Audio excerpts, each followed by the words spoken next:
everybody, it's Calxiyn here. So this is kind of a follow-up video to if RWBY has PTSD from her experiences at Beacon. And so I hope that if you guys enjoy, you become patrons, join our Discord server, etc. And so here is basically what we are discussing is that RWBY in the newest episode kind of has shown her fear to an extent. She shows that she is not just bubbly, I guess, that she's also, like, very scared at the same time, and that, like, there's a lot of fear in her, and Oscar, like, really gets, I don't want to say gets personal, but, like, people have tried to kill you, like, he gets a little angsty, you know what I mean? And so, I feel like that RWBY, like, from what we've seen of her, a lot of people were mad that we haven't really seen the effects. I feel like this is part of the effects, but she's still trying to remain positive, so Oscar will feel better, right? She is kind of putting on an act, so to speak, right? Because she is trying to give him hope. She wouldn't kind of be like, no, Oscar, everything is terrible and depressing, because Oscar just got here, you know? She's trying to comfort him, right? And so I feel like a lot of people have thought this is building up to RWBY having a breaking point. That this is basically, like, we're slowly seeing that RWBY is, like, very afraid of sort of, like, what's happened to an extent.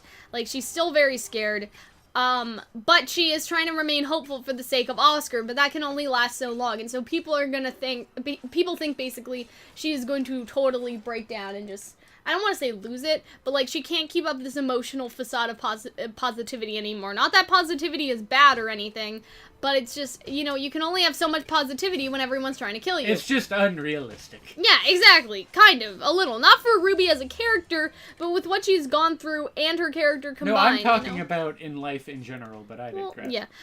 So what do you think about that, Hunter? Like, what do you think is gonna happen? I don't picture RWBY getting that emo, and I mean, like, she fucking... I don't think she's gonna get emo necessarily, but I think that she's gonna cry, if that makes sense.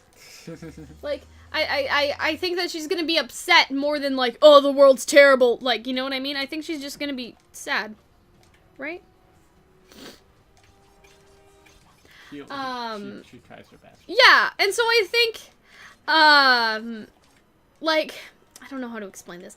I think that it's not more like, oh, like, Sean, the world is shit, okay? Like, I don't think she's gonna, like, remember when Morty and Rick and Morty is like, hey, like, Summer, nothing matters, we aren't here for a reason. Nobody's like, born for a reason. Yeah, we're all exactly. Gonna die I don't think she's gonna do that. I think, like, you know how Oscar, like, starts crying and stuff because he can't really take it? I feel like that is... I don't think that was the one that was locked, but okay. Yeah, that was. Are you sure? The other one was the landmine one. Okay.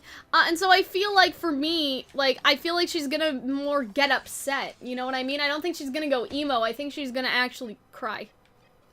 Right? She's gonna get... I don't want to say get emotional on us, because I feel like that, like, minimizes her pain, in a sense, when you put it that way. But I feel like it's more that it's different. Being emo and like, being really depressed, I think, is two different things, and I think we forget that a lot. I think that she's gonna sort of break down in tears, like, as soon as Yang and Weiss get there, because she won't be able to keep up the act anymore. You know what I mean? The facade of the happiness. Facade. And so... Really, she like, just wants to be wearing all black more than she is already. And so I'm enjoying her characterization. Like, I think that she is gonna have this point where she starts to cry, and that is what's gonna happen. And so, yeah. Yeah. You know what I mean? Sure. But what do you, like, do you think she's gonna go more the emo route, or do you think she's gonna do what I said? I don't imagine RWBY having dramatic, because she just seems, because, like she said herself, she's like the fucking, like, embodiment of purity. She's just too fucking resilient. I don't imagine her having a serious moment of breaking. I mean, it'd be interesting if she was just like, nope, too much, we're out, I don't even, done, we're done, I'm done, you're done, everyone's done. Like, that would be interesting, but I just, like, don't see that as yeah, happening. I'd rather see her cry. I know that sounds really, like, horrible. I want to see the bitch cry. But, like, I feel like that is more interesting to me, because we haven't, I don't want to say we haven't seen anything that emotional, but we haven't seen someone full-on sob, I don't think. No, I don't believe so. Like, thinking about it, I don't think that we have. Like, John had a very, like, stiff upper lip sort of attitude towards Pyrrha that we saw. He was kind of hiding his emotions. Ren sort of same thing. Like, the closest we've seen, I think, is Nora slapping Ren and getting really upset at him, and then Nora crying as a child. Mm-hmm. That's it, I think. And I would like to see some actual tears. Actual crying. Like, I know Oscar did, and, like, good, because, like, you know, there's sort of this, like, it's not okay for boys to cry. No, you cry, Oscar, you cry. You know what I mean? Like, again, not in, like, you know, making, like, children cry sort of way.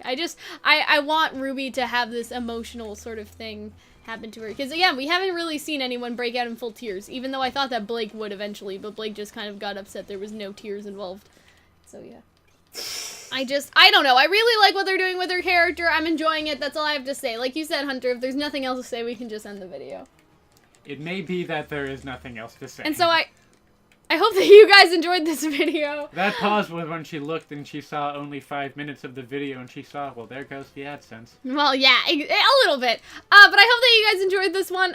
Something else that I just thought of, though, is that I hope that they do the same thing with John. Like, John has been too quiet about what's been going on with Oscar. And I don't want to hijack a video about RWBY's characterization to talk about John or anything. But, like, they've all been really cool about, like, Ozpin causing Pyrrha's death when before they were not cool about that. And so I think that I would like to see a lot of them get a bit more emotional. You know what I mean? They seem to have forgotten, and like RWBY, like I get it. She's kind of nice. Like she doesn't want to put that on Ozpin. Like they didn't forget because RWBY mentioned it. I know, but she was being a little nice about it. You know what I mean? Like Ozpin never. That's why Ozpin didn't jump in during that conversation, because Ozpin was like who? Right? Like, I don't know, like, Pyrrha? I don't know her. Pyrrha? How do you spell Prairie? I don't remember her. Exactly. Sorry. See, and so that's why I feel like he didn't talk. But, like, I don't know. RWBY has always sort of interested me because she was such a... Was she the criminal that died? No, that was a different redhead. So it was the girl that died during the fight in the Calxiyn. No, that was a different redhead. It was just, like... With RWBY, her characters never really interest me, I guess. Like, I don't want to drag her or anything, because this is supposed to... No, RWBY. RWBY. And so with RWBY, like, oftentimes she seemed the very main character is the least interesting in the show. She seemed, like, so undeveloped compared to everyone else. Like, she seemed to have no really character growth. Less baggage. Maybe not just baggage, though. She just doesn't feel developed. She doesn't feel like she's had a change yet. And so what this is development other than just emotional baggage? Okay, well, you're right. Which is... Like, the only thing I could see RWBY getting over is that she thought that she didn't need anyone else and she could just get by on her weapon, and now she's very, like, friendship. You know what I mean? But even with that, like, she never really interests me, and this could be interesting if she's just as angsty as everyone else. And she just does it differently. I know, that's an awful thing to say, but it's true, you know? Like, I feel like a lot of people don't find her that interesting, because she seems like she's kind of this constructed, like, I'm the good hero, I am the chosen one sort of, like, thing now, especially with the Silver Eyes thing, and, like, the Silver Eyes have an inclination sort of from birth to be huntsmen, and to do good and stuff like that. I would imagine being, like, the one Silver Eyes warrior that wanted to be, like, a baker. But you can't, because it's already at birth, like, you don't get a choice, right? It's just how you feel or whatever. I want to see that RWBY fanfiction, like, the Silver-Eyed Baker. And so, like, it's against your will, right? You just have it, because that's why Oobleck apparently didn't ask RWBY, was because he knew that, like, she would just give the same answer as every other Silver-Eyed warrior or something. You think if this is so widely known in academia that someone would have been like... I don't know. But you know what I'm saying? Like, she seems like I am, like, she hasn't done this herself, but it seems more like she is the chosen one. Silver-Eyed warriors are pure and kind and have good hearts, and that's all she is right now. And, like, yeah, it's not complex. And not that characters need to be complex to be interesting, but we're living in a world of three-dimensional characters.